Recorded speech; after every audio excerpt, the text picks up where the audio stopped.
Mi pa seveda v tem trenutku nadaljujemo tukaj v našem studiu. Govorili bomo o posvojitvi. O posvojitvi se morate zavedati, da bodo na vas vedno letela vprašanja drugih, ker je posvojitev dan danes še vedno tabu. To so besede Petre Guček Tomšič, ki je na podlagi osebnih izkušenj in strokovnega znanja napisala prvi, lahko rečemo, slovenski priročnik o posvojitvah in pa rejništvu. In o tem bomo govorili v naslednjih minutah. Gospod Petro, prav lepo pozdravljamo v našem studiu. Dobro jutro. Pozdravljeni. Dobro jutro. Zdaj, mogoče za začetek, tukaj pred nami je knjiga, ki ste jo napisali. Zakaj ste se odločili, da boste svoje izkušnje z posvojitvijo prelili na papir in v bistvu tako dali možnost tudi drugim, da mogoče se naučijo kaj iz vaših izkušenj? Prvič zato, ker sem pridobila mnogo znanj o tem, že v preteklosti pred posvojitvijo in v času po posvojitvi. Drugi razlog je bil pa zato, ker v našem prostoru ni nobene take knjige v slovenskem jeziku in menim, da je nujno potrebna. In ker sem združila svoje strokovno znanje in svoje izkušnje, se mi je zdelo prav, da predam to drugim naprej, da si pomagajo s tem. Predvsem nama je v oči padla beseda, da je v Sloveniji posvojitev še vedno tabu. Zakaj je temu tako? Ja, če pogledamo odstotek posvojitev v primerjavi z celotno populacijo, ni prav velika številka. In o tem se ne govori potem takem veliko. Tako kot mogoče o smrti, ki je tudi do neke mere tabu. In pač ljudje nimajo ne vedenja, ne izkušnje o tem in potem je včasih težko govoriti o tem, ker sploh ne veš, zakaj gre. Zdaj, zapisali ste, pa najbolje, da preberem, posvojitev brez stresa ne obstaja. Nobena posvojitev ni brez težav in izzivov, od vsakega posameznika pa je odvisno, ali jih prepozna in nadgradi. Zdaj, vi v bistvu se to s to knjigo nekako olajšate ljudem. Mogoče v bistvu še sama misel na to, ali bi se odločili za posvojitev. Ja, vsako starševstvo ima izzive, tudi biološko starševstvo. Pri posvojitvi so pa veliko stvari podobnih, nekatere so pa malo drugačne. In prav je, da vemo za te razlike, zato da pravilno postopamo z otrokom. Po travmi, bom rekla. Zdaj, ogromno različnih poglavij je praktično, nas knjiga pelje od začetkov, ko se odločamo, ali bi šli v posvojitev ali ne, pa do konca. Veliko je tudi kar dramatičnih stvari noter. Recimo, mene je najbolj pod narekovaji prizadelo poglavje, kaj menijo drugi, kaj pravijo drugi, kaj govorijo drugi. Prav prebral bom, če dovolite. Prosim, ja. 139 stran, mislim, da je. Sam je to pol ena stran naprej, sem ugotovil. Umazan si, kot blato si, drek si, nočemo se igrati s črnci, take barve si kot čokolada, opica, niger zamorec, pojde nazaj v Afriko. Ne spadaš sem, čuden si, črni sindrom. Kako lepa črnka si, črnuhinja, pojdi tja, odkuder si prišla. So to tudi vaše osebne izkušnje, glede na to, da imate tudi vi posvojeno deklico iz Gane? Ja, tudi zdaj, ko ste tole brali, mene zabolelo srce, iskreno povedano. Ja, tudi mi imamo določene take izkušnje, bom rekla, večino je dobrih, se pa pojavljajo tudi take izkušnje in jaz sem jih po pripovedovanju tudi drugih posvojiteljic in posvojiteljev združila v tej knjigi in so boleče. Tako kot je boleče, recimo, če zagledaš gibalno ovirano osebo na invalidskem vozičku, pa sledijo neke pripombe tej osebe, enako je lahko z našimi temnopoltimi otroki. Pač po videzu so drugačni, drugače so pa tako kot vsaka druga oseba in vredna spoštovanja. V našem prostoru je pa, tako kot ste rekli, v posvojitvi, ki je do neke mere tabu, so tudi priseljenci in tujci še ne, kako bi rekla, manj sprejeti ali pa se jih tudi ljudje bojijo, ker ne vedo, zakaj gre, pa predsodki so prisotni in stereotipi in tako tudi naši otroci pač prejmejo kakšne neprijetnosti, predvsem strani otrok drugih. Pa v sami družbi nasplošno je neka strah ali pa celo mržnja napram priseljencem. Tako da bomo videli, kaj bo z našimi otroki, ko bodo večji.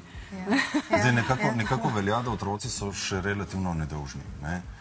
Kaj potem? Slišijo te izraze, ki ste specialna pedagoginja, no? Zato vas to sprašujem. A mogoče to, iz kje to pride do otroka, da sploh izreče kaj tazga, kar sem zdaj prebral?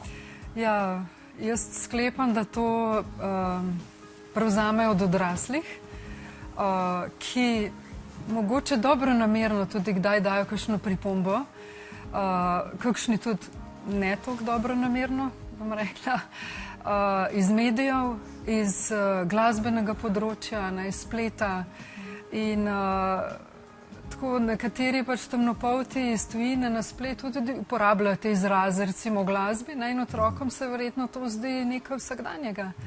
Pa še verjetno malo želijo se postaviti pred drugimi s tem, ne? Jaz pa nekaj vem in veljam in bom to uporabil. Prej ste rekli, da že biološko starševstvo, s čimer se strinjamo, prinaša določene izzive, pri posvojitvi seveda pa so še kakšni dodatni izzivi. Skozi kaj ste vi šli, da ste v bistvu prišli danes do sem, da ste v bistvu tudi nekako lahko rečemo z mogoče drugačnega zornega kota pogledali na situacijo in vse to zapisali v knjigo, ki je lahko tudi v pomoč drugim?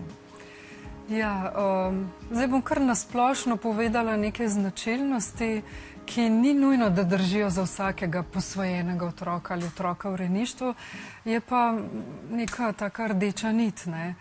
Seveda se določene značilnosti tudi javljajo pri bioloških otrokih, so neke vzporednice. Kaj lahko doživiš?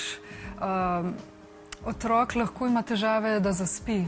Namreč otroka je zelo strah, ko bo zaspal, da bomo izginili zaradi svoje izkušnje izgube oziroma, bom rekla, ko je bil oddan. Lahko so recimo motnje hranjenja, ker včasih tudi vemo, da tudi odrasli ljudje kdaj s hrano tešimo svoje tegobe ali pa z nehranjanjem. Lahko je to prisotno, potem so kakšne motnje izločanja lahko tudi, tudi pri drugih otrokih se javlja, lahko pride do mnogega stresa, pa otrok ne zmore zadrževati svojih potreb. Potem lahko je tudi, strokovno se temu reče, pride do nizke frustracijske tolerance, ko je otrok utrujen, ko je lačen, ko je žejen, ko ima neke dogodke, ki ga spravljajo v stres ali pa neke neznanke v odnosih, negotovosti, takrat je lahko tak otrok tudi zelo vzkipljiv ali pa kričal, jokal, navidezno deluje trmast, neubogljiv, zares ima pa stiske, ki jih ne zna na drugačen način izraziti.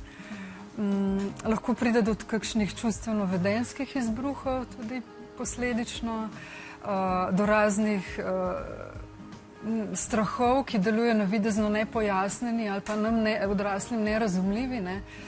Vedeti moramo, da otrok ne zna še vsega ubesediti, se še nekateri odrasli ne znajo, kaj šele otroci, in potem to odkrivaš, kaj se dogaja za določenim vedenjem in kako otroka podpreti v tistem, čemer je močen, in mu olajšati ali pa umiliti neke napetosti, nemire, stiske. Pa so te odzive odvisni tudi od starosti posvojenega otroka in pravzaprav kako se same posvojitve recimo razlikujejo glede na starost? Ja, zdaj, nasplošno je večkrat tako, da če je mlajši, ko je otrok posvojen, lahko se manj teh značilnosti pojavlja, ni pa nujno. Zdaj pa, če gledamo pa nasplošno otrokov razvoj, torej sprednji reženj možganov se razvija tam povprečno pri ženskah do 20. leta, pri moških do 25. Torej pri otrokih po travmi oziroma po posvojitvi ali rejništvu ali čemarkoli pa kasneje. Tako da lahko glede na to sklepamo, da starejši kot otrok večja je možnost, da bo to uravnaval tudi sam, pa s pomočjo podpore, če jo potrebuje. Da teoretično starejši kot otrok manj je lahko tega, ni pa nujno. V tujini celo pravijo, da, pa tudi zdaj že mi to posvajamo ta izraz, da posvojitev je doživljenjska travma. Ja. Zdaj, Se upravičujem. posvojitelje nekako opolnomočite od A do Ž, lahko rečemo, v tej knjigi. Ne? Velik poudarek pa dajete tudi na to, da mame predvsem ne smejo pozabiti nase. Ja. Kako Pa tudi pomembno to? očetje. No, tudi tako, starši. Ja. Če greš z zavedanjem, da imaš otrok in ga posvojiš,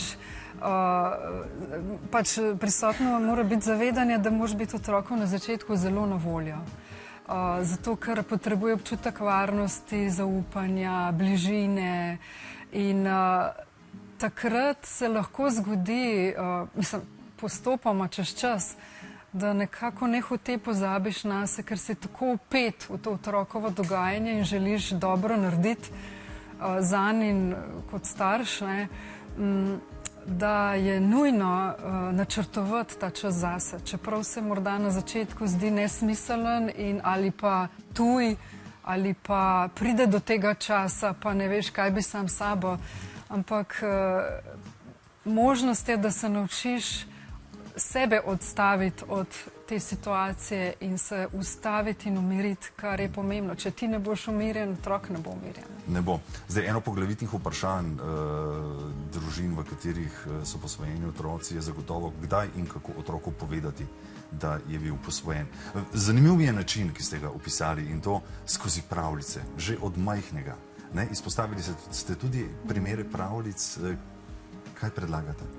Ja, že medva z možem sva izven javnega sistema hodila na priprave za posvojitev in tam je bilo rečeno, pa tudi meni kot učiteljici je jasno, da preko zgodb pristopaš k mlajšim otrokom. Ne moreš kar priti do otroka pa reči, ti si posvojen, veš? Ampak njegovi razvojni stopnji primerno, da usvojiti preko tega domišljijskega sveta določene zgodbe, da spozna različne zgodbe in potem sledi aplikacija na njegovo lastno izkušnjo in pogovore o tem. Mnogo pogovorov. Mnogo pogovorov. To je dolgotrajen proces. Ja. Včasih pa tudi nekateri otroci zelo sprašujejo potem, nekateri pa ne želijo odpreti tega in takrat je primoran malo počakati, da ga ne posiljuješ s tem, ampak počakaš, da se njemu redovednost prebudi in si odprt za to. Hvala lepa za vse pojasnila. Če vas zanima ta tematika, knjiga Po svoje od Petre Guček Tomšič, absolutno dobro zadeva. Hvala lepa in uspešno naprej. Ja.